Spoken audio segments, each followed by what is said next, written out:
刚才我们讲了，进入蓝线啊，突然改变方向。Gretzky, Alex Ovechkin, Auston Matthews toe drag and Datsuk and spin Roma and Barbiol 正反手，一共是8个技巧啊。好了，那么下面这个情况啊，注意看啊，下面这个情况，我们再回想一下，我讲这个 McDavid 的5组身前短平快的5组10个技巧，你比较一下，他们2个是不一样的，你不能混着用啊，你不能混着用的。好，现在就是这个啊，比如说你控球啊进来之后，控球进来了，这对方防守的，防守很严啊，啪一个急转面向板墙，对手一上，啪一个大拉杆把他过去了。哎，我举个例子啊，这个是典型的是谁啊 ？Rogers move， 面向板墙一个急转弯，对手一上，啪一个大拉杆，咱们杆弓第2项转身大拉杆，一杆就过对手啊，过对手就形成了门前横走。哎，就这种情况下，这是第一种情况。第2种情况，1对1。哎，我们的身后球，你这个情况下，左手杆身后球在这儿，右手杆身后球在这侧，知道吗？啪，身后球一过他，或者是身前短平快 fake and go， 或者用最高的速度，像 McDavid 的啪高速度啪就切过去，都形成这个局面啊。好了，形成这个局面之后，你如何得分？你们现在注意看啊，这个和我刚才讲的那个McDavid 的5组身前短平快它完全不一样。哎，你不能混淆了啊！你得按照我这套路去，要不然你得不了分啊！好，我现在拿手棉过来啊，用它做手棉吧。好了，在这种情况下啊，过来了，那这边还有一个后卫呢，对不对？哎，所以说他只能完成在哪儿射门？在这儿射门，在这儿射门有一个什么动作呢？有一个1、2、3和1和2。一会儿我给你做示范动作，1、2、3、1、2是怎么回事？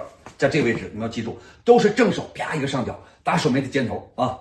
那么第2个位置，这对手没有在这儿，在这儿，你尽可能如果能走的话，走到这个位置啊，走这个位置，然后一个回拉杆，这叫杀回马枪啊，这是第2个点。第3个点再走到这儿，哎，走到这儿，这个呢是 spin Roma， 在这个点就是 Gretzky 啊，啪就是 a lot of patience。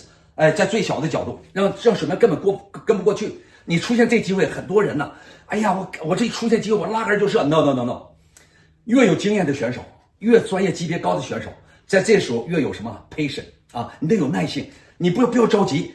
你这边没有对手啊，你面对一手棉，你就走啊，走到这儿，嘿，这就是第4个。第5个，那就是这边有对手，啪快射，一共是5组啊，5组。10个技巧，因为正反拍技巧都不一样。好，你们看一下啊。哎，走，我还是用这个给你们摆一下啊，摆一下我的球门啊。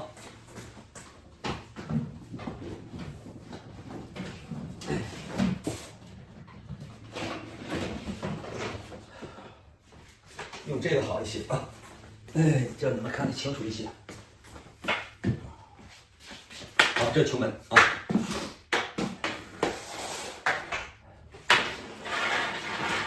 好，用它做手棉好一些啊。好，这手棉在这个位置先，我在这个位置啊，过一个对手啊，过一个对手。比如说我做杆弓的第几呢？做身后球 ，1、2，就把它切过来了啊，切过来。切过来之后，这手棉在这个位置，你想想，这个位置手棉趴在那分角度啊，趴我们小角度几乎没有空啊，你怎么办？注意看反手，往这边一走，啪，他怎么干？一个跪打一跟你，往这边一走，所以这非常重要。反手1，他一跟，啪，拍尖一个上角，这是1和2。那么在这侧啊，在这侧。我横走的时候，注意看啊，不一样了啊。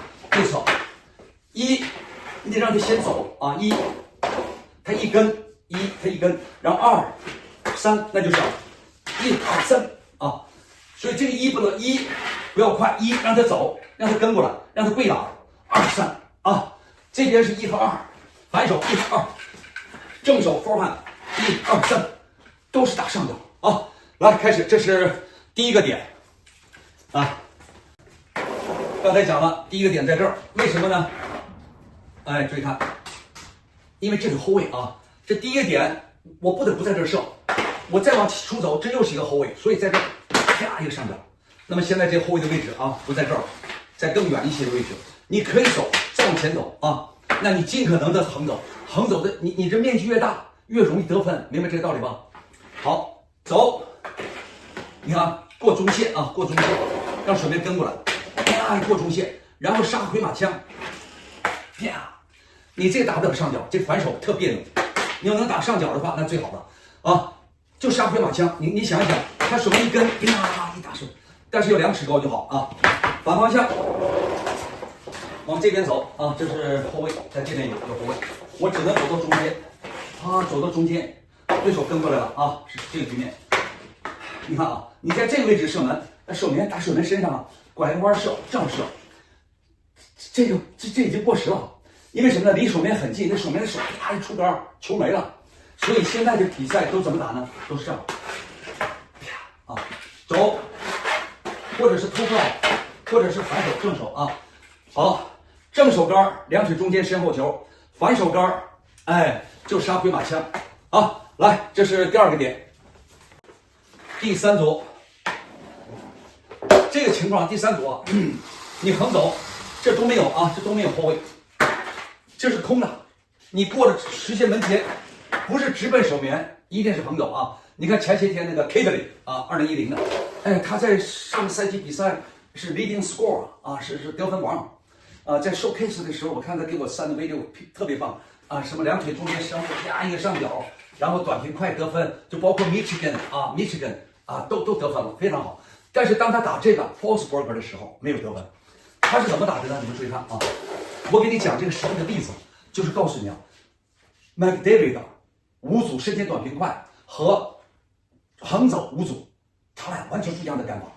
他呢？把这个 breakaway 的时候，你看这 breakaway 他直奔手面去了，然后他用的是什么呢？用的是这个，这是 Forsberg 人球分离。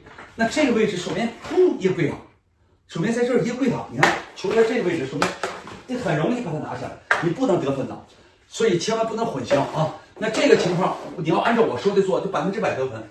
那这是应该是横走，注意啊，中间横走，要什么？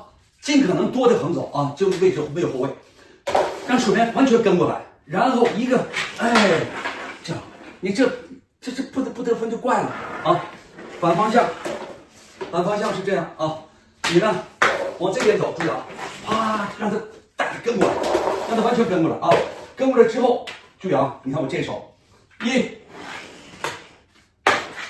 这个啊，我交换手了啊，1、2，是这个啊，这个往这边。注意这边，对，好吗？这是 Forsberg， 来开始。第4组，我把它称为 Gretzky move 啊。当年 Gretzky 打球的时候啊，他遇到这种情况，你看啊，这是门前横走啊，他怎么做呢？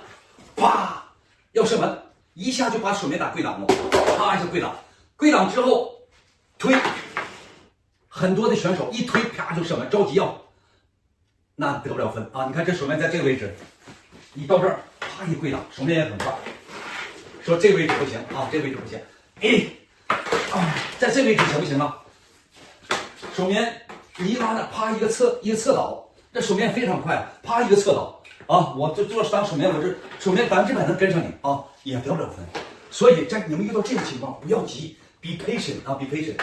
我当年Gretzky啪，然后走，手面啪一跪挡。在这一跪倒，走到这儿，再一个侧倒，哎，他继续走，就这样，看着手面没有办法，躺在冰上把球塞进去了，就是 be patient 啊。这里有个技巧，就是如何让手面跪倒，那就是这个假动作射门，假动作射门，在这边假动作，这是这一个啊，你看，走快点啊，你这边就不能用这个了，啪一跪倒，走，在这进去了，好吧？来体会一下第4组。好，这个情况啊，第5组，第5组，注意啊，第5组最简单，但是呢难度非常大。遇到这个情况，你看是不是简单？但是啊，你离手面近呢，这手面的杆啪特别快，手面出杆也很快的。我告诉你，那你比他出杆的动作还要快，那就是直接塞进去了啊，一个出手了啊，我这腿跟不过去了啊。要特别的快。然后在这侧的话呢，关键是什么？一个拉杆不能让它什么，还手啊，要特别的快。来体会一下，你想象手棉，砰砰出杆，不能让它给你破坏了啊！来开始。